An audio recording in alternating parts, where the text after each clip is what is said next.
Hello guys, welcome to my blog Shirupa চ্যানেলে আপনাদের সবাইকে স্বাগত জানিয়ে আমি আবারও একটা রেসিপি আপনাদের সাথে শেয়ার করছি। আজকের রেসিপিটা কিন্তু ভীষণ সুন্দর। তো এই পাকা আমের সিজনে পাকা আমটা কিন্তু বেশ ভালোই লাগে, তাই আমি আজ বানিয়ে নিয়েছি পাকা আমের কেক।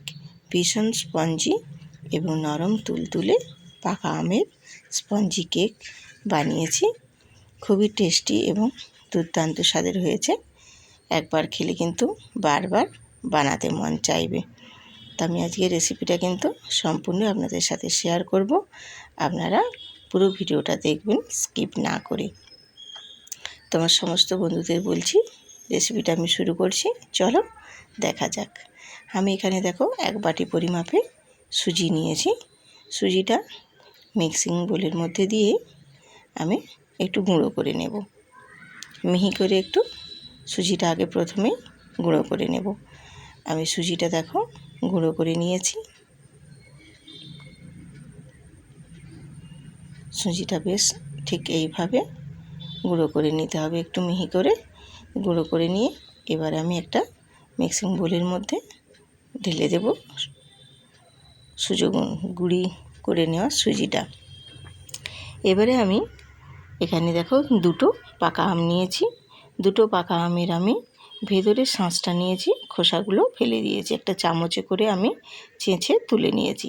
দিয়ে এবার ওই মিক্সিং জারের মধ্যে আমি দিয়ে দেব পাকা আমগুলো। পাকা আমগুলো দিয়ে এটা মিহি আবারও আমি পাকা আমটাকে পেস্ট করে নেব। আর পাকা আমের সাথে দিয়ে দেব ওই যেই বাটির মাপ করে আমি সুজি নিয়েছি ওই বাটির মাপ করেই দিয়ে দেব চিনি। তাহলে মাপের পরিমাণটা ঠিকঠাক থাকবে। তো চিনিটা অবশ্য কেউ কমাতে চাইলেও কমাতে পারো। আর আমি এখানে দিয়ে দিলাম কয়েকটা কাজু আর কিশমিশ। কাজু কিশমিশটা ওর সাথে দিয়ে দিলে একসঙ্গে পেস্ট হয়ে যাবে, টেস্টটা কিন্তু ভীষণ সুন্দর আসবে। দিয়ে আমি দেখো আমেরও পেস্ট করে নিয়েছি। আম আর চিনি দুটোই বেশ ভালোভাবে মিশে গেছে। দিয়ে পেস্টটাও রেডি করে নিয়েছি। এবারে আমি মিক্সিং জারটার মধ্যে দিয়ে দিয়েছি 2টো এলাচ গুঁড়ো করে। এলাচের খোসাগুলো আমি ফেলে দিয়েছি, ভেতরের দানাটাকে গুঁড়ো করে নিয়েছি। দিয়ে এবার সুজির মধ্যে দিয়ে দেব আমি আমের পেস্ট। আমের পেস্ট দিয়ে দিলাম, এলাচের গুঁড়ো দিলাম আর দিলাম সুজি। দিয়ে সমস্ত উপকরণগুলোকে বেশ এইভাবে একটু নাড়াচাড়া করে এইভাবে অনবরত নেড়ে নেড়ে কেকের ব্যাটারটা রেডি করে নিতে হবে। আর বলে রাখি, এখানে আমি কেকের ব্যাটারটা যে রেডি করছি আমি কিন্তু একসাথে সমস্ত উপকরণগুলো দিয়ে দেব না। আমি অল্প অল্প করে একটা একটা করে প্রত্যেকটা উপকরণ দেব। আর আমি কেকের ব্যাটারটা ঠিক এইভাবে মিশিয়ে মিশিয়ে রেডি করে নেব। আমি একটা একটা উপকরণ এখানে দেব আর কেকের ব্যাটারটা এইভাবে রেডি করে নেব নাড়িয়ে নাড়িয়ে।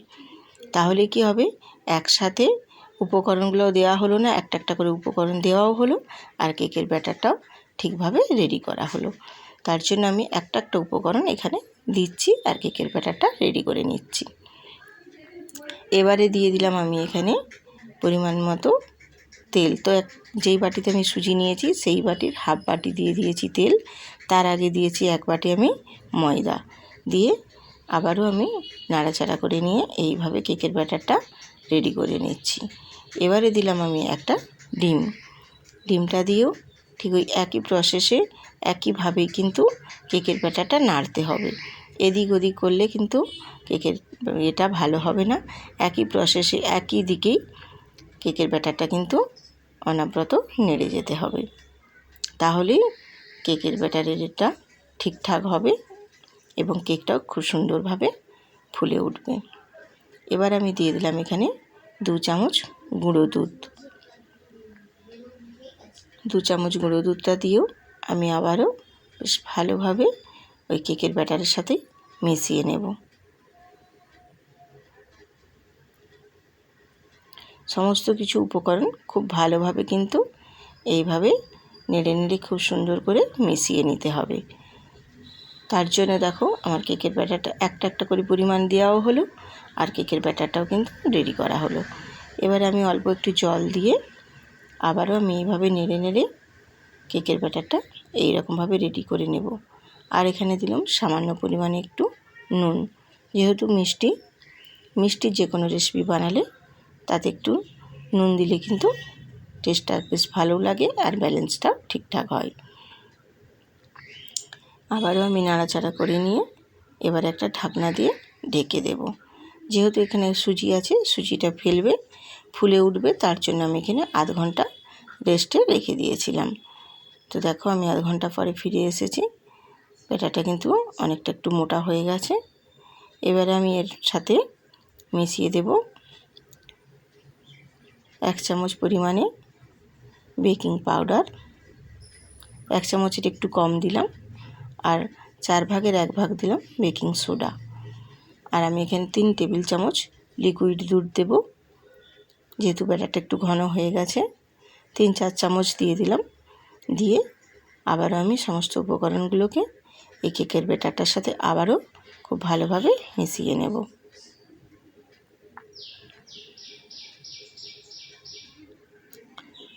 তো দেখো কেকের ব্যাটারটা মোটামুটি আমার রেডি হয়ে গেছে। এবারে আমি রেডি করে নেব একটা পাত্র, যেটার মধ্যে আমি আগে থেকে একটা কাগজ দিয়ে তেল ব্রাশ করে রেডি করে নিয়েছিলাম। আমার কেকের ব্যাটারটা দেখো রেডি হয়ে গেছে। এদিকেও আমার রেডি হয়ে গেছে কেক বানানোর প্যানটাও। এই প্যানের মধ্যে দেখো আমি আগে থেকে একটা কাগজ দিয়ে তেল ব্রাশ করে রেডি করে রেখেছিলাম। এবার এর মধ্যে দিয়ে দেব কেকের ব্যাটারটা।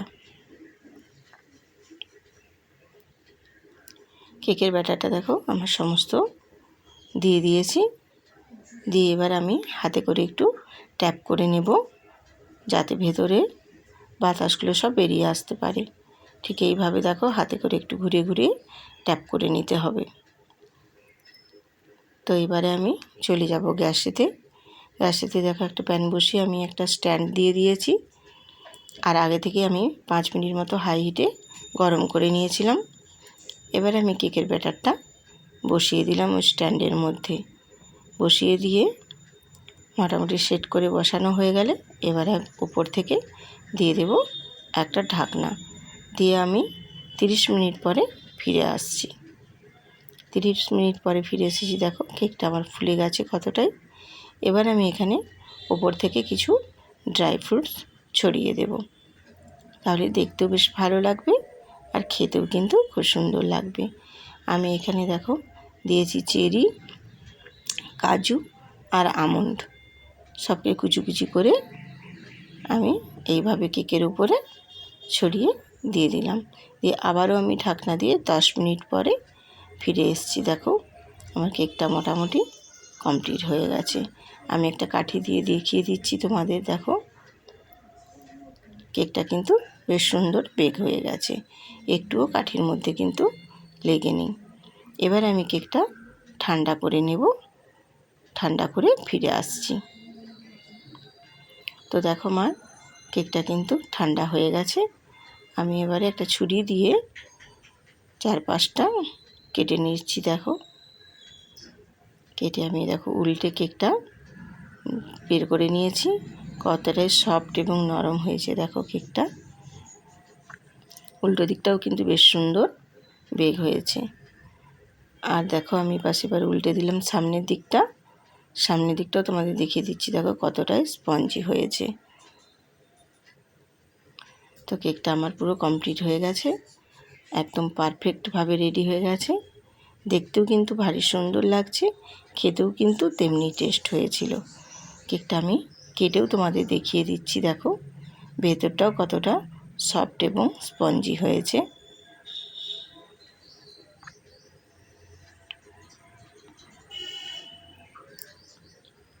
দেখে নিশ্চয়ই বুঝতেই পারছো যে কেকটা ভীষণ সুন্দর হয়েছে, ভেতরটাও যেমনি হয়েছে আর খুব স্পঞ্জিও হয়েছে। তো এই রকম যদি আজকে আমার এই রেসিপিটা যদি ভালো লেগে থাকে তাহলে বন্ধুরা একটা লাইক কমেন্ট করে পাশে থাকবেন এবং আজকের ভিডিও যদি ভালো লাগে পুরো সম্পূর্ণ রেসিপিটা, তাহলে একটা সাবস্ক্রাইব করে বেল আইকনটি প্রেস করে রাখবেন। আবারও আসবো, আজ এই পর্যন্ত।